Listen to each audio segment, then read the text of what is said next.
Dillon all alone in the backfield by himself. Here's a blitz, picked up initially. Dillon throwing down the middle of the field. Got a man caught the 45. That's Nick Jones at the 20. Nick at the 10 down to the 4-yard line. Dillon Thompson with a beautiful feathered throw. They move the tight ends left side. Dillon rolls right, throwing to the flat. Got his man caught. Touchdown, Carolina. I think the coolest thing that I've done, and it's honestly just been this year in football, is I honestly have the coolest conversations with God, like on the field. It's so like during the game, as you said, I was just like kind of talking to God, like, God, do you want me to go in right now? Do you not want me to go in right now? You know, how's this going to work? And so I just have a conversation with God, like during the Clemson game, and then during this last game, especially because, you know, obviously we're playing two quarterbacks, and I didn't want anything of me to become like a selfish motive at all. And the whole game was just kind of like, Coach would come over and be like, be ready, and then I wouldn't go in, and then just kind of up and down emotionally. But I just kept telling God, you know, I know that if you want me to play, I'm going to play, and if you don't want me to play, then I'm not going to play. It's that simple. And in that last drive, I was just kind of like, man, this will be good to go in right here. This will be good to go in right here.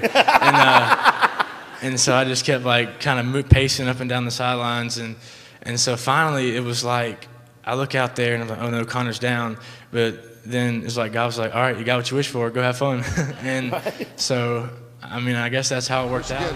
On the blitz, Connor Shaw spins away, keeps his feet, throws back over the middle. It's Ace again. Ace inside the 45. With a move, he gets down to the 42. Ace got wrangled around the ankle and knee, and Shaw is limping. Dillon Thompson's got to come in. You know, I wasn't nervous. I kind of knew that I had great guys around me, and I trusted them, and just was confident. Thompson out of the shotgun, throws down, middle of the field, end zone, caught, touchdown, Carolina, touchdown, Bruce Ellington. Dillon Thompson comes off the bench with 11 seconds to go and gets 6, and the Gamecocks are up on the Wolverines, 33-28. The Gamecocks win it, the 2013 Outback Bowl champs. The Gamecocks beat Big Ten Michigan. Off the field, and then our walk and everything. And the thing I told him was just what I felt, that God doesn't make mistakes.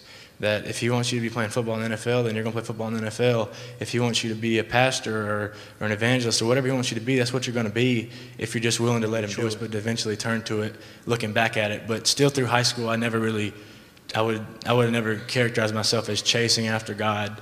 I had the Christian label beside my name, and everyone from at least my hometown put like a Tim Tebow image on me because I was in church, and I didn't really do any bad things necessarily. But to be honest with you guys, I was lost.